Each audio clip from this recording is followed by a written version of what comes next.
બનાસકાંઠા જિલ્લાના દાંતીવાડા ડેમમાં પાણીની આવકમાં ઘટાડો થયાની મહત્વની માહિતી. તારીખ 28/7/2025 સોમવારના સવારે 11 કલાકની મહત્વની માહિતી. દાંતીવાડા ડેમમાં પાણીની આવક 2844 ક્યુસેક હતી, તે ઘટીને 1354 ક્યુસેક ચાલુ હોવાની મહત્વની માહિતી.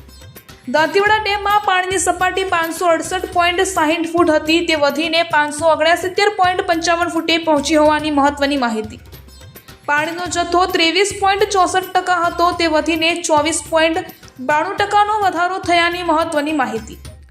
દાંતીવાડા ડેમની ભયજનક સપાટી 604 ફૂટ જેટલી છે. આ હતા દાંતીવાડા ડેમના આજના મહત્વના અપડેટ. તાજા અને મહત્વની માહિતી જોવા માટે PHN ન્યૂઝ ચેનલને સબસ્ક્રાઇબ કરો, લાઇક કરો અને શેર કરો. Bureau report Pradhansinh Parmar, Banaskantha.